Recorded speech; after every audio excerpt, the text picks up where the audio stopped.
आपको जब तक मोदी जी रहेंगे तब तक नीतीश जी को कमजोर नहीं होने। हमारे एनडीए घटक दल में जितने भी पार्टियां हैं सब लोग दमखम दिखाते हैं, तो चिराग जी क्यों नहीं दिखाएंगे? पाकिस्तान में तो मोदी मोदी लोग चिल्ला रहा है कि राष्ट्रगान के धुन में इतना लोग लीन हो जाता है, इतना लीन हो जाता है कि उनको राष्ट्र के अलावे कुछ दिखाई ही नहीं देता है।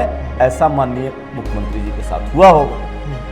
सच्चे भाजपा ने हो ही नहीं सकते। बड़ी बात बोल रहे हैं। हम फिर बड़ी बात बोल रहे हैं कि हो ही नहीं सकते। जो हम पर आरोप लगाएं, जो हम पे आरोप लगाएं, वो कभी भी सच्चे भाजपा ही नहीं हो सकते। अच्छा, कि भाई हमारे यहाँ सिंदूर देने वाले नहीं है कि हम उनका सिंदूर लें। उनको समझ में नहीं आ रहा है कि कितने बहन का सिंदूर छिनाया है वहां से। और जब तक भारतीय जनता पार्टी में कार्यकर्ता ठीक रहेगा तो सवाल ही नहीं उठता है कि कोई भी वहां पे वंशवाद पनप जाए। जी नमस्कार, मैं चितरंजन कुमार और आप देख रहे हैं सीत योग न्यूज। देखिए, बिहार में चुनाव हो और इसकी चर्चा पूरे देश में ना हो तो वह हो ही नहीं सकता। बिहार में चुनाव जो है वह अक्टूबर नवंबर तक संभावित है, लेकिन अब जो पार्टी है वह धरातल पर उतरने लगी है। यहाँ तक कि प्रधानमंत्री मोदी भी अपने कार्य योजनाओं का शिलान्यास और उद्घाटन के माध्यम से बिहार पर नज़र गड़ाने लगे हैं और अब तक वो बिहार में 2 कार्यक्रम आयोजित कर चुके हैं। आगे भी उनकी कार्य योजना है कि वो बिहार आएंगे, लेकिन उनके अलावे भी उन्हीं के गठबंधन के जो उनके हनुमान कहे जाने वाले, अपने आप को हनुमान मानते हैं, चिराग पासवान, वे भी अब अपना दमखम दिखाने लगे हैं और केंद्र से बिहार में आकर के और बिहार की सेवा देना चाहते हैं। उनके सांसद जो हैं बिहार के, अरुण भारती जी ने खुले तौर पर सोशल मीडिया पर पोस्ट करके कह दिया है कि चिराग पासवान जी को बिहार आना चाहिए और जनरल सीट पर उन्हें चुनाव लड़ना चाहिए, ताकि इसका संदेश जो है वह पूरे बिहार में एक अलग जाए। क्योंकि चिराग पासवान जो हैं अब तक वे और उनके पिताजी आरक्षित सीट से चुनाव लड़ते आ रहे हैं। हमारे साथ इसी मुद्दे पर बात करने के लिए हैं भाजपा के स्पोक पर्सन औरंगाबाद जितेंद्र गुप्ता जी। काफ़ी मुखर हैं और इन्हीं सब मुद्दों पर हम आज इनसे चर्चा करेंगे। स्वागत है सर आपको। धन्यवाद भाई चितरंजन जी। जितेंद्र जी, आप बिहार में सरकार बनाने की बात करते हैं, एक तरफ आप नीतीश कुमार की अगुवाई में सरकार चला भी रहे हैं, बाद आने वाले चुनाव में भी आप कहते हैं कि नीतीश कुमार के नेतृत्व में ही चुनाव लड़ेंगे। दूसरी तरफ चिराग पासवान जो आपके हनुमान कहे जाते हैं और केंद्र में मंत्री आप उन्हें बना बैठे हैं, लेकिन अभी वो 8 तारीख को बिहार में एक बड़ा कार्यक्रम आयोजित करने वाले हैं और उस कार्यक्रम से क्या कुछ वे संदेश देना चाहते हैं, क्या देखिए भाई चितरंजन जी, 30 तारीख के कार्यक्रम में मोदी जी के हनुमान आदरणीय चिराग पासवान जी आए और उन्होंने अपने वाणी से लोगों को लाभान्वित किया और ये बताए कि नीतीश जी के ही नेतृत्व में हम लोग चुनाव लड़ेंगे। बिहार हमको पुकार रहा है, अंदर से पुकारना भी चाहिए। देखिए, किसी भी स्थिति में जो आपकी जो मानसिकता है, जैसे आपको लगता है ऐसा कि चिराग पासवान जी अपना दमखम क्यों दिखाना चाह रहे हैं। हमारे एनडीए घटक दल में जितने भी पार्टियां हैं सब लोग दमखम दिखाते हैं, तो चिराग जी क्यों नहीं दिखाएंगे?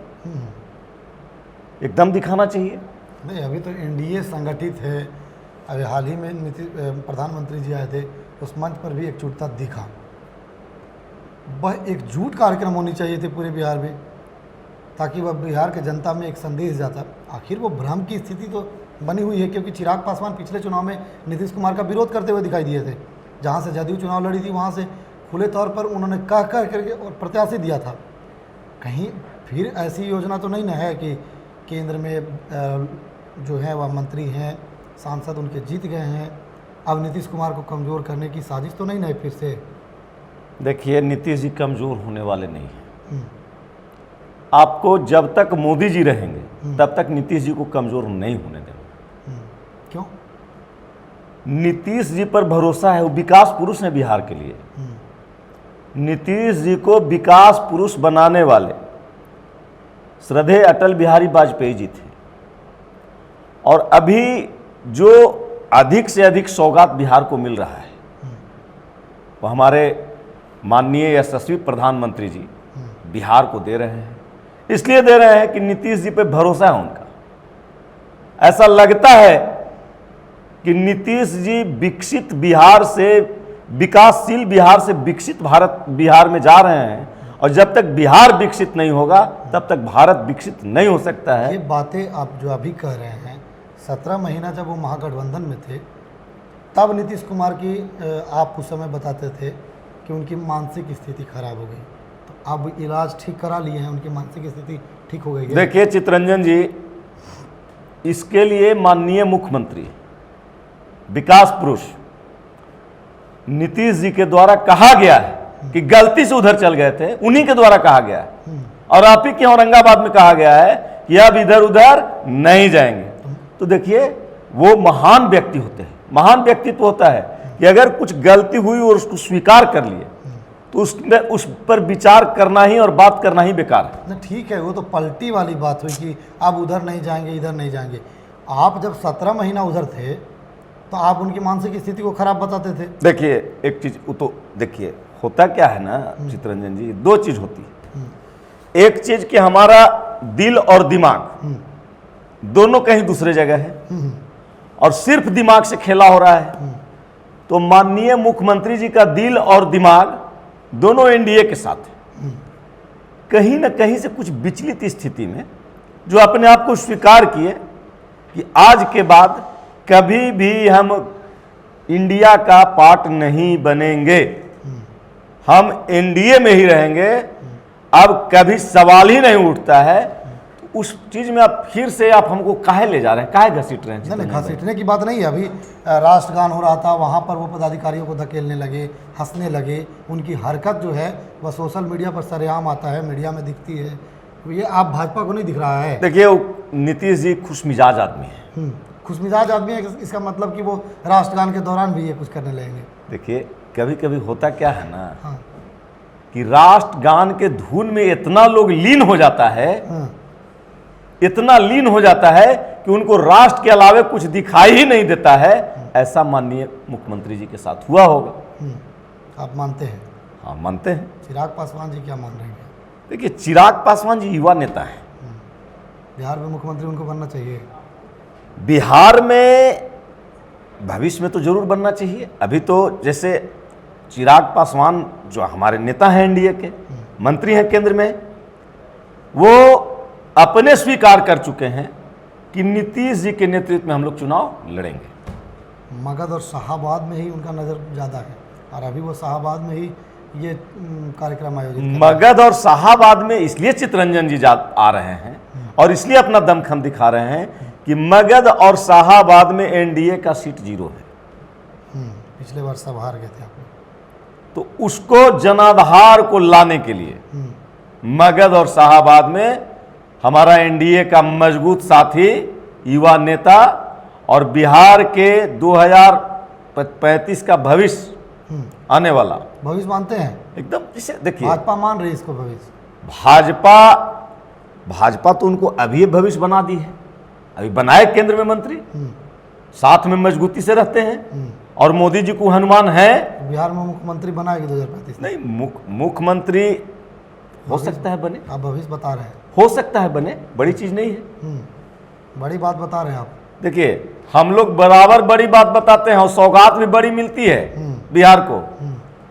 कभी भी हम लोग छोटी बात नहीं करते हैं, बड़ी बात पे ही ध्यान देते हैं। आपके पर्सनल पर आते हैं।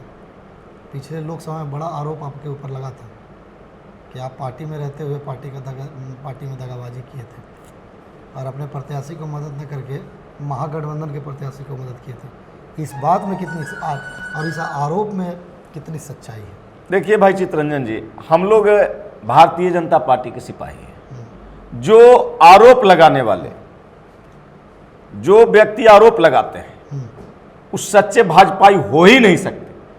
सच्चे भाजपाई नहीं हो ही नहीं सकते। बड़ी बात बोल रहे हैं फिर हम फिर बड़ी बात बोल रहे हैं कि हो ही नहीं सकते। जो हम पर आरोप लगाएं, जो हम पे आरोप लगाएं, वो कभी भी सच्चे भाजपाई नहीं हो सकते। अच्छा, कभी नहीं। जिनको आप बोल रहे हैं वो काफी बड़े हैं। उससे कोई मतलब नहीं है, बड़े छोटे से मतलब नहीं होता है। हाँ। चितरंजन जी, आप छोटे पत्रकार हो या बड़े पत्रकार हो, आप अगर सही पत्रकारिता करते हैं और आप पर आरोप लगे तो जो आरोप लगाने वाला पत्रकार है वो सही पत्रकारिता नहीं करता है। तो ये जो आरोप जितेंद्र गुप्ता पर लगा था वो सरासर गलत था, पूरी तरह से बेबुनियाद। हम तो आपको बताए कि पूरे जगह सर्वे कर लिया जाए, शहर में खराब स्थिति के बावजूद हमारा बूथ 106 वोट से लीड किया है। अब किस हिसाब से बोलने वाले लोग बोलते हैं वो जाने। वर्तमान विधायक, वर्तमान सांसद जो है अभय कुशवाहा, उनसे जितेंद्र गुप्ता का लगाव कैसा है? देखिए, जितेंद्र गुप्ता का सभी से लगाव है। जितना भी नेता है, वो चाहे नगर परिषद का, जिला परिषद का हो या इंडिया गठबंधन से जो भी विधायक हो या सांसद हो, सभी से मेरा लगाव, पर्सनल लगाव। तो वो लगाव अगर हमारा है तो हमारी पहचान है। लगाव का वजह ही रहा था कि जितेंद्र गुप्ता को पर आरोप इस तरह का लगा था। नहीं, गलत। अच्छा, एक चीज बताइए, कल हमारे माननीय उप मुख्यमंत्री के बेटा की शादी होता है और तेजस्वी जी वहां जाते हैं, तो आप कहिएगा कि तेजस्वी जी हरा दिए महागठबंधन को, भाजपा को जिता दिए, गलत बात है। अच्छा, तो यही फर्क है कि बड़े नेताजी अगर दोनों से मिलते हैं तो अच्छी बात है, और छोटे कार्यकर्ता अगर मिल ले तो उन पर आरोप लगने। छोटे कार्यकर्ता पर आरोप नहीं लगाते हैं। बड़े लोग छोटे लोग को तवज्जो नहीं देते हैं, बढ़ने नहीं देना चाहते होंगे, कभी नहीं बढ़ने देना चाहते हैं लोग। मैं आपको बता रहा हूं कि आज जो स्थिति वर्तमान परिवेश है, अभी नहीं लग रहा है कि राजद के मुखिया कौन तो लालू जी, उप मुखिया कौन तो राबड़ी जी, नेता कौन तो तेजस्वी जी, तेज प्रताप जी कमजोर हुए तो बाहर कीजिए, वो लगा ना दिखने में। वही स्थिति लाना चाहते हैं लोग भाजपा में। लेकिन भारतीय जनता पार्टी ऐसी पार्टी है, दुनिया की सबसे बड़ी पार्टी है, और ऐसी पार्टी है कि अपने कार्यकर्ताओं को तवज्जो देना जानती है। भाजपा में परिवारवाद नहीं है। भाजपा में परिवारवाद हो ही नहीं सकता, हो ही नहीं सकता। अच्छा, जो परिवारवाद भाजपा में करना चाहेंगे वो भाजपा से अलग हो जाएंगे। जो करते हैं जो करते हैं उनका आप हास्र देख लीजिए, जो भी कर रहे हैं उनका हास्र देख लीजिए, कहाँ है वो। अच्छा, उनकी स्थिति ठीक नहीं है। ठीक। अच्छा, एक चीज बताइए कि कोई भी कार्यकर्ता 35 साल और 30 साल और 25 साल से पार्टी का सेवा कर रहा है और आप प्रमोट लाके कर दीजिए अपने परिवार को, तो ये झोला ढोने वाला जो काम किया, कार्यकर्ता अपने आप को ठगा महसूस करेगा कि नहीं? भारतीय जनता पार्टी का जितना भी कार्यकर्ता है उसका सबका 56 इंच का सीना है, सभी का। हाँ, कार्यकर्ता का 56 इंच का सीना है। अच्छा, चूंकि मोदी जी, अमित शाह और जेपी नड्डा जी और जोगी जी ऐसे नेतृत्व हमारे हैं, ये लोग कार्यकर्ता को तवज्जो देते हैं। और जब तक भारतीय जनता पार्टी में कार्यकर्ता ठीक रहेगा तो सवाल ही नहीं उठता है कि कोई भी वहां पे वंशवाद पनप जाए। एक आध उदाहरण दीजिए जिनकी स्थिति ठीक नहीं है भाजपा में। एक आध उदाहरण दीजिए जो परिवारवाद करते हैं और उनकी स्थिति ठीक नहीं है। हम क्या उदाहरण दें? हम कोई उदाहरण नहीं दे सकते हैं इसमें। इसमें जैसे ही जो भी प्रोजेक्ट करना चाहते हैं, हाँ, आप देखिए हमारे माननीय पूर्व मंत्री भी हैं, रामाधार सिंह। नहीं, रामाधार सिंह की बात हम नहीं कर रहे हैं। पूर्व मंत्री है रामकृपाल यादव, केंद्रीय मंत्री। अच्छा, वर्तमान में सांसद का चुनाव तो ही लड़े, उनका बेटा बहुत अच्छा काम कर रहा है।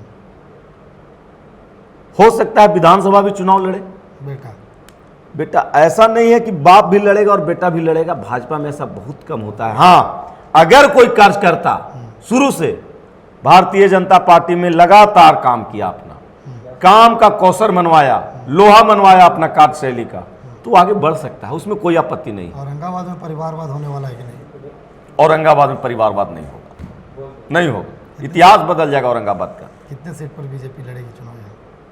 देखिए, हम बीजेपी का बात सिर्फ नहीं करेंगे, हम एनडीए का बात करेंगे। 6 सीट पर एनडीए लड़ेगी। नहीं, भाजपा 6 सीट पर तो वो लड़ेगी। 6 सीट पर एनडीए। भाजपा के प्रवक्ता हैं, भाजपा कितने सीटों पर तैयारी करके बैठी है? और भैया हम लोग भाजपा के प्रवक्ता या एनडीए का प्रवक्ता कोई दो नहीं है, सब हम लोग एक हैं। हम्म, हम लोग 6 के 6 सीट पर लड़ेंगे। भाजपा कितने सीट पर लड़ेगी? भाजपा सब सीट पर लड़ेगी, भले सिंबल अलग अलग हो।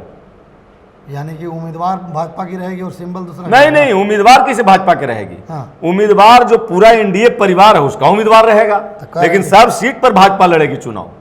सब सीट पर भाजपा के कार्यकर्ता चुनाव लड़ेंगे। सब सीट पर भाजपा के कार्यकर्ता जान लगा देंगे जीतने के लिए। 6 सीट पर? 6 सीट पर, वो चाहे एनडीए घटक दल से जिसको सीट मिले। जितेंद्र गुप्ता को मन है कि नहीं विधानसभा लड़ने? देखिए जितेंद्र गुप्ता अभी उस लायक अपने आप को नहीं समझते, विधायक लगते हैं? नहीं समझते।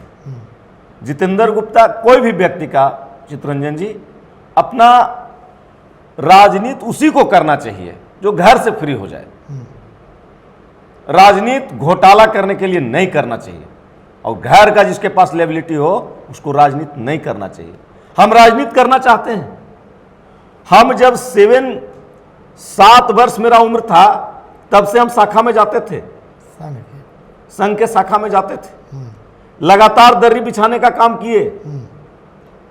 लेकिन आज भी हम जहां हैं, हम कभी भी अपने आप को कार्यकर्ता से ऊपर नहीं समझते हैं। कार्यकर्ता हम हैं, हमको काम करने आता है, हम काम करना जानते हैं। हम चुनाव तब लड़ेंगे जब घर के चुनौती हमारा पूरा हो जाएगा। घर के चुनौती में कुछ समय है। मेरे 2 बच्चे हैं, दोनों पढ़ रहे हैं, एक MBA कर रहे हैं, एक मेडिकल कर रहा है। हम उससे निश्चिंत हो जाएंगे।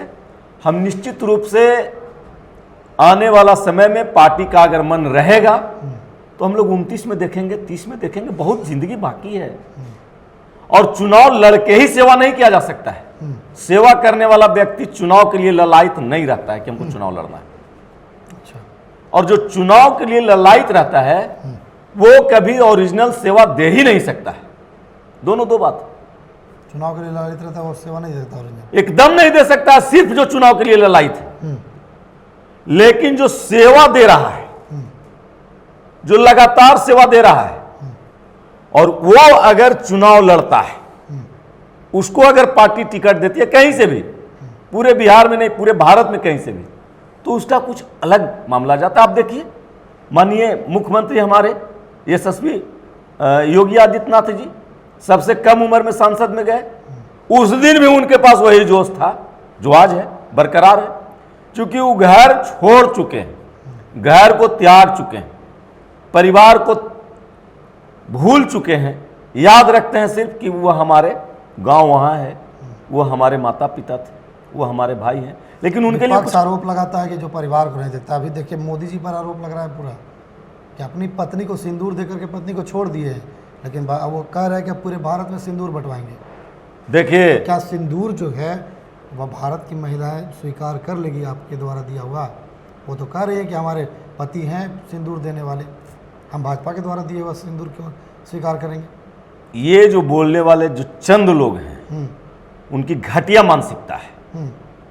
मोदी जी सिंदूर की रक्षा करने के लिए ऑपरेशन सिंदूर चला रहे हैं। ठीक है, ऑपरेशन सिंदूर चलाना अच्छी बात है, लेकिन ये सिंदूर बांटने की बात कह दी है भैया। आपने कहते हैं कि रगों में हमारा सिंदूर बह रहा है। वो नहीं, वो जो ऑपरेशन सिंदूर चल रहा है निरंतर चलते रहेगा, और सभी बहन बेटियों का सिंदूर का रक्षा कर रहे हैं मोदी जी।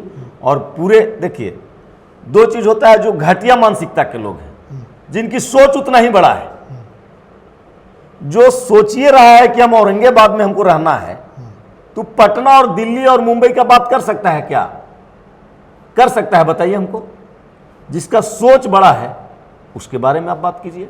अब जो लोग बात कर रहे हैं कि भाई हमारे यहां सिंदूर देने वाले नहीं है कि हम उनका सिंदूर लें, उनको समझ में नहीं आ रहा है कि कितने बहन का सिंदूर छिनाया है वहां से।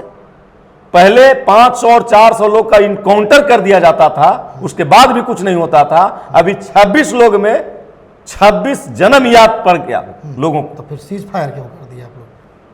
देखिए, कुछ चीज ऐसा होता है, हमारे यहां भारत विश्व गुरु बनने वाला है, तो अपने आप को उसके लायक ढालना होगा ना आपको। भारत में काफी मीम्स बन रहा है, पाकिस्तान में काफी मीम्स बना अरे रहे हैं। पाकिस्तान को बनाने न दीजिए मीम्स, कोई बात है जी, कोई पाकिस्तान में कोई मीम्स, पाकिस्तान में तो मोदी मोदी लोग चिल्ला रहा है। नहीं तो इस बार मोदी मोदी चिल्ला रहा है, इस बार तो सारा विपक्ष जो था वो आपके साथ था, कह रहा था कि पूरे पाकिस्तान को तबाह कर दीजिए। भैया विपक्ष को पूरा पाकिस्तान में मैंने आदमी भी तो रह रहा है, ऐसा नहीं ना है कि सब आतंकवादी है। हमको आतंकवादी को न साफ करना है, हमको मानव को साफ नहीं न करना है। हमारा मेंटलिटी क्या है कि आतंकवाद को नहीं पनपने देंगे, नहीं पनपने देंगे। तो पाकिस्तान की सरकार जो है, जिस आतंकी को आप खत्म करने की बात करते हैं, जिस आतंकी के ठिकानों पर आपने जो है वह कार्रवाई किया, उस आतंकी को तो वहाँ सम्मानित किया जा रहा है। तो फिर वहाँ की सरकार भी आतंकी को समर्थन देने वाले गुनहगार हैं। अच्छा, जब एक विपक्ष चीज एकजुट हो गई थी तो फिर तबाह करना चाहिए था। एक चीज आपको सिर्फ बता फायर रहे हैं, नहीं सुनिए करनी ना चाहिए। चित्रंजन जी, एक चीज आपको बता रहे हैं, सुन लीजिए। बताइए। मानसिकता कब आदमी का झलकता है? ये हम नहीं बोल रहे हैं, ये विपक्ष आरोप आप पर लगा रही है। अरे भैया, और आपसे जवाब मांग रही है। विपक्ष का काम है आरोप लगाना, उनका कोई काम तो है नहीं। 15वां साल चल रहा है, आरोपे लगाना ना बच गया है कुछ, और तो कुछ बचा नहीं उनको।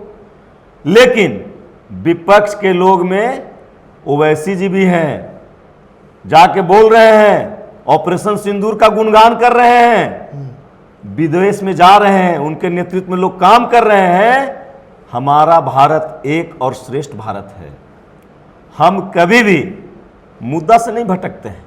हमारा कभी भी ये सूचना कभी नहीं हुआ कि हम आतंकवाद से समझौता कर ले।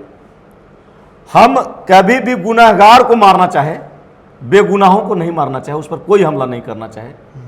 हमारा काम क्या है? हम आत्मरक्षा के साथ आपकी जो घटिया मानसिकता है उसको हम नस्ना नाबूद करना चाह रहे हैं।